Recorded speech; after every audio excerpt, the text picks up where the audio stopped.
അപ്പോൾ നമ്മുടെ കഴിഞ്ഞ ക്ലാസ്സിൽ കൂളിംഗ് സിസ്റ്റത്തിനെ കുറിച്ചാണ് നോക്കിക്കൊണ്ടിരുന്നത്. കൂളിംഗ് സിസ്റ്റത്തിൽ ഫസ്റ്റത്തെ പാർട്ടായിട്ടുള്ള എയർ കൂളിംഗ് സിസ്റ്റം നമ്മൾ നോക്കി. ഇനി നോക്കാൻ പോകുന്നത് വാട്ടർ കൂളിംഗ് സിസ്റ്റമാണ്. എയർ കൂളിംഗ് സിസ്റ്റം എന്ന് പറയുമ്പോൾ നമ്മൾ സാധാരണയായിട്ട് ഉപയോഗിക്കുന്നത് ഒരു ചെറിയ വാഹനങ്ങളിലാണ്. അധികം ലോഡൊന്നുമില്ലാത്ത, എൻജിൻ ഓവറായിട്ട് ഹീറ്റ് ചെയ്യാത്ത ടൈപ്പ് എൻജിനുകളിലാണ് എയർ കൂളിംഗ് ഉപയോഗിക്കുക. കുറച്ചുകൂടി ഒരു മീഡിയം അല്ലെങ്കിൽ ഹെവി ആയിട്ടുള്ള വാഹനങ്ങളിൽ ഉപയോഗിക്കുന്ന ടൈപ്പാണ് വാട്ടർ കൂളിംഗ് സിസ്റ്റം എന്ന് പറയുന്നത്. വാട്ടർ കൂളിംഗ് സിസ്റ്റത്തിൽ പേരിൻ്റെ പോലെ തന്നെ നമ്മൾ വാട്ടർ ഉപയോഗിച്ചിട്ടാണ് എൻജിനെ കൂൾ ചെയ്യുന്നത്. എയർ കൂളിംഗ് സിസ്റ്റത്തിൽ എയറിനെ ഉപയോഗിച്ച് കൂൾ ചെയ്യുന്നെങ്കിൽ ഇവിടെ വാട്ടറിനെ ഉപയോഗിച്ച് കൂൾ ചെയ്യും. അപ്പോൾ ഈ വാട്ടർ എൻജിൻ്റെ ഭാഗങ്ങളുമായിട്ട് കോണ്ടാക്റ്റ് വേണം. അതിന് വേണ്ടിയിട്ട് നമ്മൾ എൻജിൻ സിലിണ്ടറിൻ്റെ ചുറ്റിലും വാട്ടർ ജാക്കറ്റ്സ് വെക്കാറുണ്ട്. വാട്ടർ ജാക്കറ്റ്സ് എന്ന് പറഞ്ഞാൽ സിലിണ്ടറിന് ചുറ്റുമുള്ള ഒരു ഒഴിഞ്ഞ ഭാഗമായിരിക്കും. ആ ഒഴിഞ്ഞ ഭാഗത്ത് കൂടി നമ്മൾ വാട്ടറിനെ കടത്തി വിടുമ്പോൾ ആ സിലിണ്ടറിന് ചുറ്റുമുള്ള ഹീറ്റിനെ മൊത്തം ഈ വാട്ടർ വലിച്ചെടുക്കുകയാണ് ചെയ്യുക. അപ്പോൾ വാട്ടർ ഇങ്ങനെ വാട്ടർ ജാക്കറ്റിലൂടെ ഒഴുകിക്കൊണ്ടിരിക്കുമ്പോൾ സിലിണ്ടർ വാളിലുള്ള ഹീറ്റെല്ലാം ഈ വാട്ടർ വലിച്ചെടുക്കും. എന്നിട്ട് ഈ വാട്ടർ എന്ത് ചെയ്യും, ഒരു റേഡിയേറ്ററിലേക്ക് പോകും. റേഡിയേറ്റർ എന്ന് പറഞ്ഞാൽ വണ്ടിയുടെ ഫ്രണ്ടിലുള്ള ഭാഗത്തിന് റേഡിയേറ്റർ എന്ന് വിളിക്കുന്ന റേഡിയേറ്ററിൽ എന്ത് ചെയ്യും, വെള്ളം ഇങ്ങനെ ഒഴുകിക്കൊണ്ടിരിക്കുമ്പോൾ പുറത്തുനിന്നുള്ള കാറ്റടിച്ചിട്ട് ആ ഹീറ്റ് വാട്ടർ തണുക്കും. തണുത്ത വാട്ടർ വീണ്ടും ഒരു പമ്പ് ഉപയോഗിച്ച് നമ്മൾ തിരിച്ച് എൻജിൻ സിലിണ്ടറിനോട് ചുറ്റുമുള്ള വാട്ടർ ജാക്കറ്റിലേക്ക് കടത്തി വിടുകയാണ് ചെയ്യുക. സാധാരണയായിട്ട് വെറും വാട്ടർ മാത്രമല്ല ഉപയോഗിക്കുക, ഒരു ആൻറ്റി ഫ്രീസ് എന്ന് പറയുന്ന മെറ്റീരിയൽ കൂടി ആഡ് ചെയ്യാറുണ്ട്. അതെന്താണ് നമുക്ക് വിശദമായി പഠിക്കാനുണ്ട്. അപ്പോൾ കൂളിംഗ് വാട്ടർ എന്ന് പറയുമ്പോൾ സാധാരണയായിട്ട് ഒരു ആൻറ്റി ഫ്രീസ് എന്ന് പറയുന്ന മെറ്റീരിയൽ കൂടി മിക്സ് ചെയ്തിട്ടാണ് വരുന്നത്. സാധാരണ വെറും വാട്ടർ ആയിരിക്കണമെന്നില്ല, അതിന് നമ്മൾ കൂളൻ്റ് എന്നാണ് വിളിക്കുക. അപ്പോൾ എൻജിൻ കൂളിംഗ് സിസ്റ്റത്തിൽ ഉപയോഗിക്കുന്ന ആ ലിക്വിഡിന് നമ്മൾ ഇതിന് കൂളൻ്റ് എന്നാണ് വിളിക്കുന്നത്. അതിന് പറയുകയാണെങ്കിൽ വാട്ടർ കൂളിംഗ് സിസ്റ്റത്തിൽ ഉപയോഗിക്കുന്നത് വാട്ടർ എന്ന് പറയുന്ന ഒരു മീഡിയമാണ്. ആ വാട്ടർ നമ്മൾ എൻജിൻ സിലിണ്ടറിന് ചുറ്റുമുള്ള വാട്ടർ ജാക്കറ്റുകളിലൂടെ കടത്തി വിടുന്നു. അങ്ങനെ കടന്നു പോകുമ്പോൾ അത് സിലിണ്ടർ വാളിൽ അടങ്ങിയിരിക്കുന്ന ചൂടിനെ അത് വലിച്ചെടുത്ത് വാട്ടർ ഹീറ്റാവും, സിലിണ്ടർ വാൾ തണുക്കുകയും ചെയ്യും. ഇങ്ങനെ ഹീറ്റ് ആയിട്ടുള്ള വാട്ടർ നമ്മൾ ആ എൻജിൻ സിലിണ്ടറിന്റെ ചുറ്റും നിന്നും എടുത്തിട്ട് റേഡിയേറ്ററിലേക്ക് കടത്തിവിടും. ആ റേഡിയേറ്ററിൽ വെച്ചിട്ട് ആ ചൂടുള്ള വെള്ളം ആ ചൂടിനെ എന്ത് ചെയ്യും, എയറിലേക്ക് കടത്തിവിടും. എന്നിട്ട് വാട്ടർ തണുക്കുകയും അതിലൂടെ കടന്നു പോകുന്ന എയർ, അതായത് റേഡിയേറ്ററിലൂടെ കടന്നു പോകുന്ന എയർ ചൂടാവുകയും ചെയ്യും. അങ്ങനെ തണുത്തു വരുന്ന വാട്ടറിനെ നമ്മൾ വീണ്ടും എൻജിനിലേക്ക് കടത്തിവിടുന്നു. ഈ എൻജിനിലൂടെ കടന്നു പോകുന്ന അത് വെറും പ്യുവർ വാട്ടർ ആയിക്കൊള്ളുന്നില്ല. അതിൽ നമ്മൾ ആൻറ്റി ഫ്രീസ് എന്ന് പറയുന്ന ഒരു മെറ്റീരിയൽ ആഡ് ചെയ്യാറുണ്ട്. അതിനെ നമ്മൾ കൂളൻ്റ് എന്നാണ് വിളിക്കുക. ഈ വാട്ടറും ആൻറ്റി ഫ്രീസും കൂടി മിക്സ് ആയിട്ട് വരുന്ന മിക്സ്ചറിനെ വിളിക്കുന്നത് കൂളൻ്റ് എന്നാണ്. സാധാരണ എല്ലാ വണ്ടികളിലും പ്യുവർ വാട്ടർ അല്ല, കൂളൻ്റ് ആണ് ഉപയോഗിക്കുന്നത്. നമുക്ക് എൻജിനിൽ ഉപയോഗിക്കുന്ന അല്ലെങ്കിൽ വാഹനങ്ങളിൽ ഉപയോഗിക്കുന്ന വാട്ടർ കൂളിംഗ് സിസ്റ്റങ്ങളെ കുറിച്ച് നോക്കാം. അതിൽ നമുക്ക് പഠിക്കാനുള്ളത് രണ്ട് തരത്തിലുള്ള വാട്ടർ കൂളിംഗ് സിസ്റ്റങ്ങളാണ്. ഒന്നാമത്തേത് തെർമോസൈഫൺ സിസ്റ്റം എന്ന് പറയുന്നു, രണ്ട് പമ്പ് സർക്കുലേഷൻ സിസ്റ്റം എന്ന് പറയുന്നു. ആദ്യം നമുക്ക് തെർമോസൈഫൺ സിസ്റ്റം എന്നതിനെ കുറിച്ച് നോക്കാം. തെർമോസൈഫൺ സിസ്റ്റത്തിൻ്റെ ഒരു ഡയഗ്രമാണ് ഈ കാണിച്ചിരിക്കുന്നത്.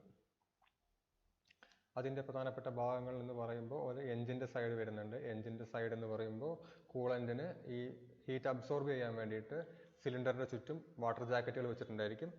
ആ വാട്ടർ ജാക്കറ്റുകളിൽ കൂടെ കൂളൻ്റ് പാസ് ചെയ്യുന്നുണ്ട്.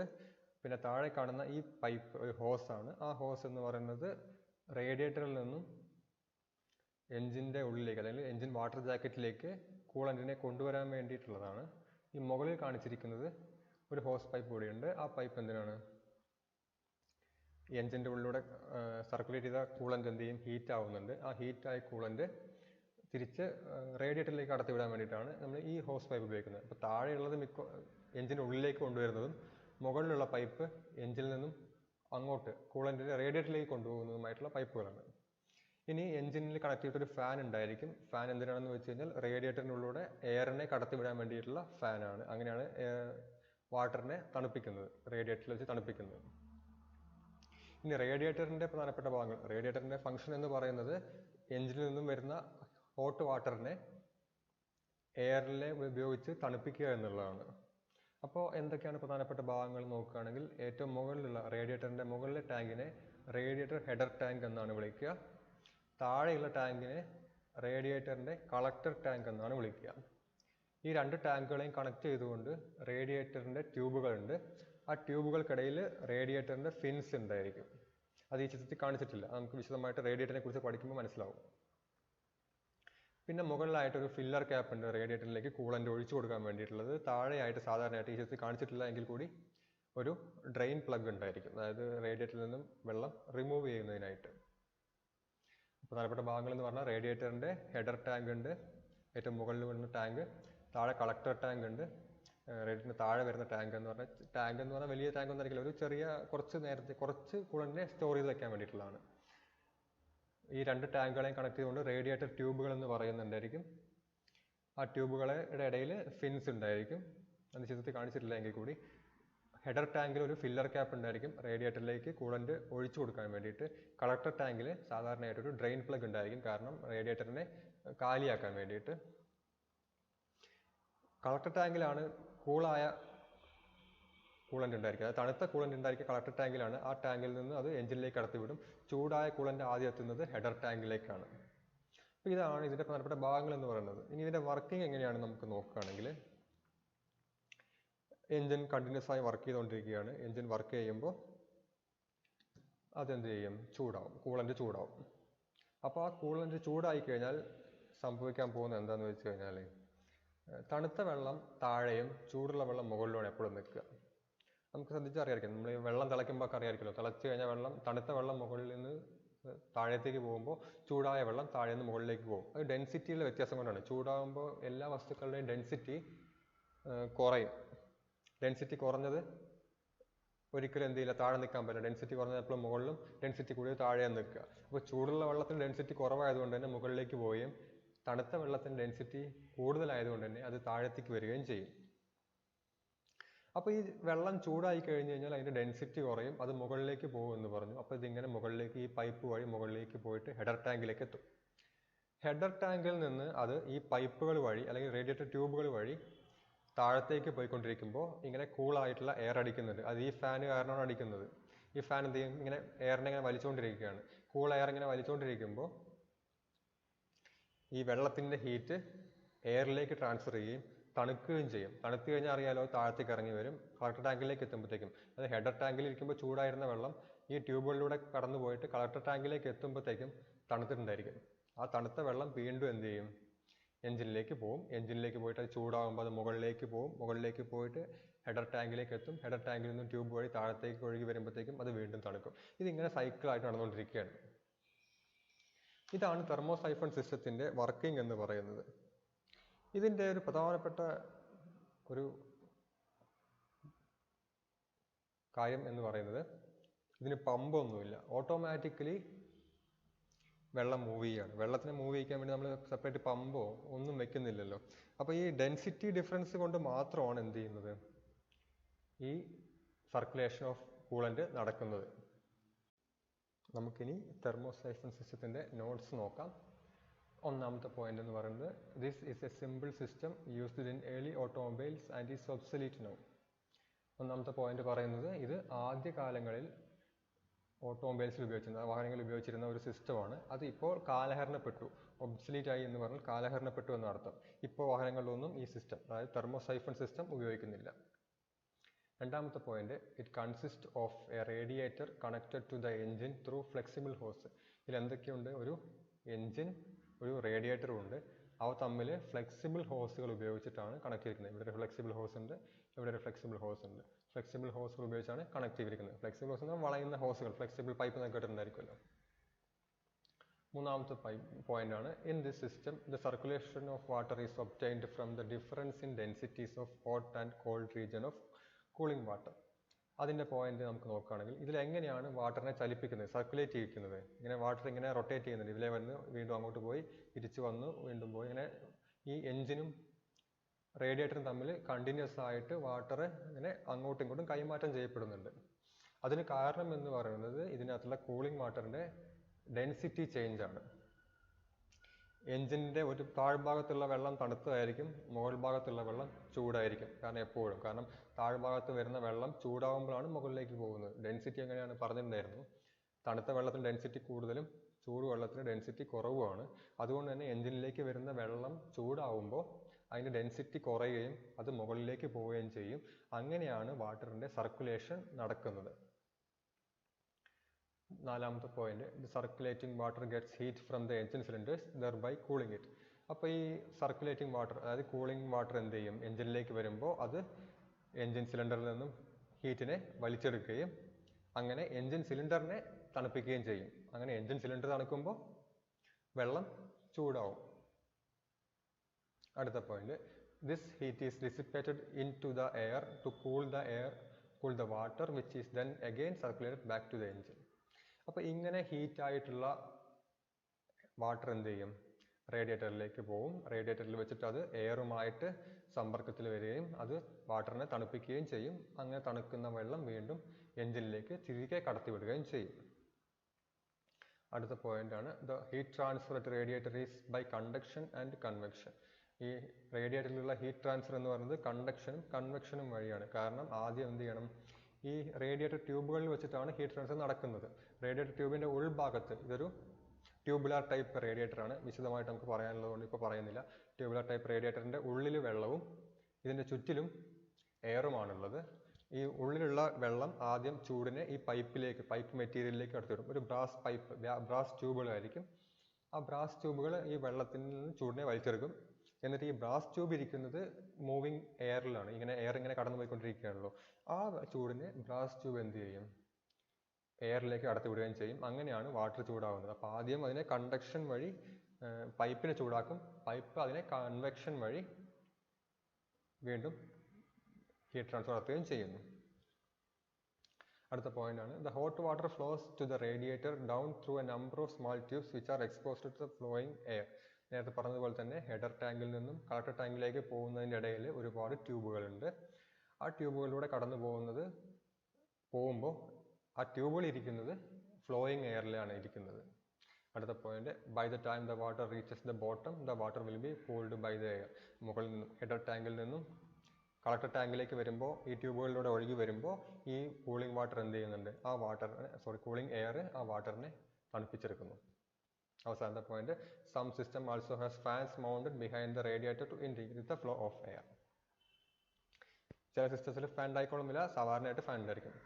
മൂവ് ചെയ്യുന്ന സമയത്താണെങ്കിൽ ഓട്ടോമാറ്റിക്കലി എന്ത് ചെയ്യുന്നുണ്ടായിരിക്കും, ഇങ്ങനെ വന്ന് വെള്ളം കാറ്റടിച്ചുകൊണ്ടിരിക്കും. പക്ഷേ നിർത്തിയിട്ടിരിക്കുന്ന അവസ്ഥകളിലൊക്കെ തണുക്കാൻ വേണ്ടിയിട്ടാണ് നമ്മൾ ഇതിനെ ഫാൻ വെച്ചിരിക്കുന്നത്. എന്തിനാണ്, ഈ റേഡിയേറ്റർ ട്യൂബുകളിലൂടെയുള്ള കൂൾ എയറിൻ്റെ ഫ്ലോ കൂട്ടാൻ വേണ്ടിയിട്ടാണ് ഉപയോഗിക്കുന്നത്. ഇതാണ് നമുക്ക് അതിനെപ്പറ്റിയുള്ള.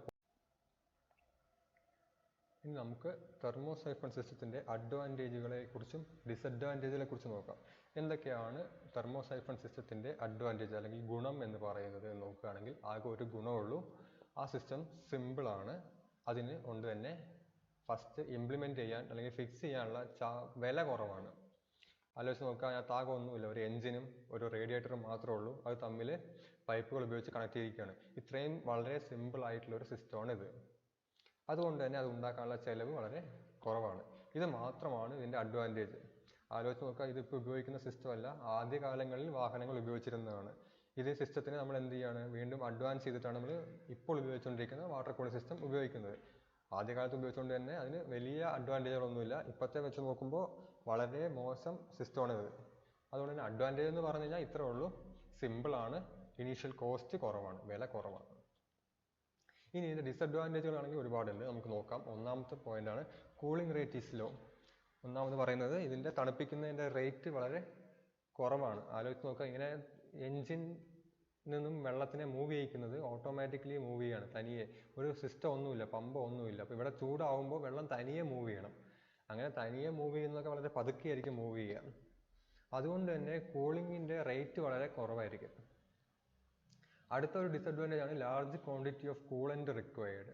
വീണ്ടും പറയുകയാണെങ്കിൽ ഇവിടെ എല്ലാം കൂളൻ്റ് ഒരിക്കലും ഒഴിഞ്ഞിരിക്കാൻ പറ്റില്ല. നേരത്തെ പറഞ്ഞല്ലോ, ഇവിടെ വെള്ളം ചൂടാവുമ്പോൾ വെള്ളം എന്ത് ചെയ്യും, കനം കുറയും, അല്ലെങ്കിൽ ഡെൻസിറ്റി കുറയുമ്പോൾ ഡെൻസിറ്റി കുറഞ്ഞ് മുകളിലേക്ക് പോകുന്നു. അങ്ങനെ മുകളിലേക്ക് പോകുമ്പോൾ ഇവിടെ ലേശം ഗ്യാപ്പ് ഇരിക്കുകയാണെങ്കിൽ ഇവിടെ വരെ പോകുള്ളൂ, ഇങ്ങോട്ട് പോകില്ല. അപ്പോൾ ഒരിക്കലും എന്ത് ചെയ്യാൻ പറ്റില്ല, ഈ സിസ്റ്റത്തിൻ്റെ ഒരു ഭാഗവും ഒഴിച്ചിടാൻ പറ്റില്ല. എല്ലാ ഭാഗവും എല്ലാ സമയത്തും ഫില്ലായിരിക്കണം. അതുകൊണ്ട് തന്നെ കൂളിംഗ് വാട്ടറിൻ്റെ അളവ് വളരെ കൂടുതലായിരിക്കണം. അടുത്ത പോയിന്റാണ് takes longer to warm up the engine. കാരണം എല്ലാ സമയത്തും ഇങ്ങനെ സർക്കുലേഷൻ നടക്കുന്നുണ്ട്, വളരെ പതുക്കെയാണെങ്കിലും കൂടി എല്ലാ സമയത്തും സർക്കുലേഷൻ നടക്കുന്നുണ്ട്. അതുപോലെ കൂടുതൽ കൂളൻ്റ് ആവശ്യമുണ്ട്, ലാർജ് ക്വാണ്ടിറ്റി ഓഫ് കൂളൻ്റ് ഉപയോഗിക്കുന്നുണ്ട്. അതുകൊണ്ട് തന്നെ അത്രയും കൂളൻറ്റിനെ ചൂടാക്കിയതിന് ശേഷം മാത്രമേ എന്ത് ചെയ്യാൻ പറ്റുള്ളൂ, എഞ്ചിന് ചൂടാവാൻ പറ്റുള്ളൂ. എഞ്ചിൻ്റെ ചൂടെന്ന് പറഞ്ഞാൽ നമ്മൾ പറഞ്ഞത് 80 to 100 ഡിഗ്രിയാണ് നമ്മുടെ എഞ്ചിൻ്റെ ഒപ്റ്റിമം ടെമ്പറേച്ചർ എന്ന് പറയുന്നത്. അത് എത്താൻ കൂടുതൽ സമയമെടുക്കും ഈ സിസ്റ്റത്തിൽ. അടുത്ത ഒരു പോയിന്റാണ് radiator header tank must be placed higher than engine which restrict design of vehicle. വെള്ളം ചൂടാവുമ്പോൾ മുകളിലേക്ക് ഒഴുകുന്നു. അതാണ് ഈ തെർമോസൈഫൺ സിസ്റ്റത്തിൻ്റെ പ്രിൻസിപ്പിൾ എന്ന് പറയുന്നത്. അതുകൊണ്ട് തന്നെ വെള്ളം മുകളിലേക്ക് മാത്രമേ ഒഴുകുള്ളൂ. അപ്പോൾ എന്ത് ചെയ്യണം, ഹെഡർ ടാങ്ക് ഒരിക്കലും എഞ്ചിൻ്റെക്കാൾ താഴെ വയ്ക്കാൻ പറ്റില്ല. ഹെഡർ ടാങ്ക് എപ്പോഴും എഞ്ചിൻ്റെ മുകളിലായിരിക്കണം. എഞ്ചിൻ്റെ ലെവൽ ഇതാണെങ്കിൽ ഹെഡർ ടാങ്ക് അതിൻ്റെ മുകളിൽ വെച്ചാൽ മാത്രമേ ഈ സിസ്റ്റം വർക്ക് ചെയ്യുള്ളൂ. അതുകൊണ്ട് തന്നെ ഈ സാധനം നമുക്ക് ഇങ്ങനെ തോന്നിയെടുത്തൊന്നും വെക്കാൻ പറ്റില്ല. ഈ ഹെഡർ ടാങ്ക് എപ്പോഴും പൊങ്ങിയിരിക്കണം. അതുകൊണ്ട് തന്നെ റേഡിയേറ്റർ എപ്പോഴും പൊങ്ങിയിരിക്കണം. എഞ്ചിനേക്കാൾ പൊങ്ങിയിരുന്നാൽ മാത്രമേ ഇത് വർക്ക് ചെയ്യുള്ളൂ. അതുകൊണ്ട് തന്നെ ഡിസൈൻ എന്ന് പറയുന്നത് നമുക്ക് ഫ്ലെക്സിബിൾ അല്ല. നമുക്ക് തോന്നിയെടുത്ത് അല്ലെങ്കിൽ സൗകര്യമുള്ളിടത്ത് നമുക്ക് എന്ത് ചെയ്യാൻ പറ്റില്ല, ഈ റേഡിയേറ്റർ ഫിക്സ് ചെയ്യാൻ പറ്റില്ല. എപ്പോഴും റേഡിയേറ്റർ എപ്പോഴും എഞ്ചിൻ്റെക്കാൾ മുകളിലായിരിക്കണം ഇരിക്കേണ്ടത്. അടുത്ത പോയിന്റ് ആണ് certain minimum level of coolant must be present in all times so as to not break the flow of conventional current. നേരത്തെ പറഞ്ഞതുപോലെ ഒരിക്കലും എന്ത് ചെയ്യാൻ പറ്റില്ല, എവിടെയും ഗ്യാപ്പ് വിടാൻ പറ്റില്ല. എന്തെങ്കിലും കാരണവശാൽ ഇവിടെ കുറച്ച് ഭാഗം ഒഴിഞ്ഞു കിടക്കുകയാണെങ്കിൽ ആ സിസ്റ്റം കംപ്ലീറ്റ് ആയിട്ട് ബ്രേക്ക് ഡൗൺ ആവും. അതുകൊണ്ട് തന്നെ എല്ലാ സമയത്തും ഈ സിസ്റ്റത്തിൻ്റെ ഉള്ളിൽ ഫുള്ളായിട്ട് കൂളന്റ് ഉണ്ടായിരിക്കണം. ഇതൊക്കെയാണ് ഇതിൻ്റെ ഡിസഡ്വാൻറ്റേജ് എന്ന് പറയുന്നത്. അഡ്വാൻറ്റേജ് എന്ന് പറഞ്ഞാൽ ആകെ പറയാനുള്ളത് സിമ്പിൾ ഡിസൈൻ ആണ്. അതുകൊണ്ട് തന്നെ അതിന് ഇംപ്ലിമെൻറ്റ് ചെയ്യാനുള്ള ചിലവ് വളരെ കുറവാണ്. ഈ സാധനം ഫിക്സ് ചെയ്യാനുള്ള ചിലവ് കുറവാണ്. ഈ ഡിസഡ്വാൻറ്റേജിൽ പറയുകയാണെങ്കിൽ കൂളിംഗ് റേറ്റ് വളരെ കുറവാണ്, കൂടുതൽ കൂളൻ്റ് ആവശ്യം വരുന്നുണ്ട്. അതുകൊണ്ട് തന്നെ എൻജിൻ വാം ചെയ്യാൻ, എൻജിൻ ചൂടാവാൻ ടൈം കൂടുതൽ എടുക്കുന്നുണ്ട്. 80-100 ഡിഗ്രിയിൽ എത്താൻ ഒരുപാട് സമയം എടുക്കും. റേഡിയേറ്ററിൻ്റെ ഹെഡർ ടാങ്ക് എപ്പോഴും എഞ്ചിൻ്റെ മുകളിൽ വരുന്നതുകൊണ്ട് തന്നെ ഡിസൈൻ അതിനനുസരിച്ച് അഡ്ജസ്റ്റ് ചെയ്യേണ്ടി വരുന്നു. നമുക്ക് സൗകര്യം അനുസരിച്ച് വെക്കാൻ പറ്റില്ല. പിന്നെ പറയുന്നത് certain minimum level of coolant. എല്ലാ സമയത്തും കൂളന്റ് അതിൽ ഫില്ലായിരിക്കണം, അല്ലെങ്കിൽ എന്ത് ചെയ്യും, ഈ കൂളന്റിൻ്റെ ഫ്ലോ ബ്രേക്ക് ആവും, ഈ സാധനം പിന്നെ വർക്ക് ചെയ്യുകയില്ല. ഇതാണ് ഒരു തെർമോസൈഫൺ സിസ്റ്റത്തിൻ്റെ അഡ്വാൻറ്റേജും ഡിസഡ്വാൻറ്റേജും എന്ന് പറയുന്നത്. നമുക്ക് ഇന്നത്തെ ക്ലാസ്സിൻ്റെ ഒരു റീക്യാപ്പ് നോക്കുകയാണെങ്കിൽ നമ്മൾ ആദ്യം നോക്കുന്നത് വാട്ടർ കൂളിംഗ് സിസ്റ്റമാണ്. വാട്ടർ കൂളിംഗ് സിസ്റ്റത്തിലെ കൂളിംഗ് മീഡിയം എന്ന് പറയുന്നത് വാട്ടറാണ്. വാട്ടർ ഉപയോഗിച്ചിട്ടാണ് നമ്മൾ എൻജിനെ തണുപ്പിക്കുന്നത്. അപ്പോൾ വാട്ടർ നിൽക്കാൻ വേണ്ടിയിട്ട് എൻജിൻ്റെ ചുറ്റിലും നമ്മൾ ഒഴിഞ്ഞ സ്ഥലങ്ങൾ ഉണ്ടാക്കാറുണ്ട് എൻജിൻ കാസ്റ്റ് ചെയ്യുന്ന സമയത്ത് തന്നെ. അതിനെയാണ് നമ്മൾ വാട്ടർ ജാക്കറ്റ് എന്ന് പറയുന്നത്. ആ വാട്ടർ ജാക്കറ്റുകളിലൂടെയാണ് വാട്ടർ എൻജിൻ്റെ ഉള്ളിൽ ഒഴുകുന്നത്. അങ്ങനെ ഒഴുകുമ്പോൾ ഈ സിലിണ്ടർ വാളിലുള്ള ചൂട്, അത് എൻജിൻ വർക്ക് ചെയ്യുമ്പോൾ ഉണ്ടാകുന്ന ചൂട് ഈ വാട്ടർ ജാക്കറ്റിൻ്റെ ഉള്ളിലുള്ള വെള്ളം വലിച്ചെടുക്കുകയും ആ ചൂടായ വെള്ളം റേഡിയേറ്ററിലേക്ക് പോവുകയും അവിടെ വെച്ചിട്ട് ആ റേഡിയേറ്റർ ഈ വെള്ളത്തിനെ തണുപ്പിച്ചിട്ട് വീണ്ടും എൻജിനിലേക്ക് കടത്തിവിടുകയാണ് ചെയ്യുന്നത്. സാധാരണ ഉപയോഗിക്കുന്നത് വെറും വെള്ളമല്ല, വെള്ളത്തിൽ നമ്മൾ ചില മെറ്റീരിയൽസ് ഒക്കെ ആഡ് ചെയ്യാറുണ്ട്, കെമിക്കൽസ് ആയിട്ട് വരുന്നത്. ആ കെമിക്കൽസിന് വിളിക്കുന്നതാണ് ആൻറ്റി ഫ്രീസ് എന്ന് പറയുന്നത്. അതിനെക്കുറിച്ച് നമുക്ക് വിശദമായി പഠിക്കാനുള്ളതുകൊണ്ട് ഇപ്പോൾ കൂടുതൽ പറയുന്നില്ല. അങ്ങനെ വരുന്ന വെള്ളത്തിനെയും ആൻറ്റി ഫ്രീസിൻ്റെയും മിക്സ്ചറിനെ നമ്മൾ കൂളൻ്റ് എന്നാണ് വിളിക്കുന്നത്. നമുക്ക് പഠിക്കാനുള്ളത് 2 തരത്തിലുള്ള വാട്ടർ കൂളിംഗ് സിസ്റ്റങ്ങളാണ്. ഒന്ന് തെർമോസൈഫൺ സിസ്റ്റം, അതാണ് നമ്മൾ ഈ ക്ലാസ്സിൽ നോക്കിയത്. രണ്ടാമത് വരുന്നത് പമ്പ് സർക്കുലേഷൻ സിസ്റ്റം, അത് നമ്മൾ അടുത്ത ക്ലാസ്സിൽ നോക്കുന്നുണ്ട്. തെർമോസൈഫൺ സിസ്റ്റത്തിൻ്റെ ചിത്രം, ഡയഗ്രാമാണ് കാണിച്ചിരിക്കുന്നത്. അതിനകത്ത് പ്രധാനമായിട്ട് 2 ഭാഗങ്ങളേ ഉള്ളൂ, ഒരു എഞ്ചിൻ്റെ ഭാഗവും ഒരു റേഡിയേറ്ററും. ആ റേഡിയേറ്ററിനെയും എഞ്ചിനും തമ്മിൽ ഫ്ലെക്സിബിൾ പൈപ്പുകൾ ഉപയോഗിച്ച് കണക്ട് ചെയ്തിട്ടുണ്ട്. പിന്നെ ഒരു ഫാൻ ഉണ്ടായിരിക്കും ഈ എയർ ഫ്ലോ ഉണ്ടാക്കാൻ വേണ്ടിയിട്ട്. ഈ പോയിന്റുകളെല്ലാം നമ്മൾ വിശദമായിട്ട് പറഞ്ഞിട്ടുണ്ടായിരുന്നു. അതിൻ്റെ അഡ്വാൻറ്റേജ് എന്ന് പറഞ്ഞാൽ സിമ്പിൾ ആയെന്നുള്ളത് മാത്രമാണ്, അതുകൊണ്ട് തന്നെ ചിലവ് കുറവായിരിക്കും. ഡിസഡ്വാൻറ്റേജ് ഒരുപാടുണ്ട്. അതിൻ്റെ കൂളിംഗ് കുറവാണ്, അതിന് ഒരുപാട് കൂളൻ്റ് ആവശ്യമുണ്ട്, എൻജിൻ ചൂടാവാൻ ടൈം എടുക്കുന്നുണ്ട്, റേഡിയേറ്ററിന് പൊസിഷൻ നമുക്ക് ഫിക്സ് ചെയ്ത് വയ്ക്കാൻ, നമുക്ക് ഇഷ്ടമുള്ളത് വയ്ക്കാൻ പറ്റില്ല, അങ്ങനെ പല പ്രശ്നങ്ങളുമുണ്ട്. അപ്പോൾ ഇത്രയാണ് നമ്മൾ ഈ ക്ലാസ്സിൽ തെർമോസൈഫൺ സിസ്റ്റത്തിനെ കുറിച്ച് പറഞ്ഞത്. ഇനി നമ്മൾ അടുത്ത ക്ലാസ്സിൽ വാട്ടർ കൂളിംഗ് സിസ്റ്റത്തിലെ പമ്പ് സർക്കുലേഷൻ സിസ്റ്റത്തിനെ കുറിച്ച് നോക്കുന്നതാണ്.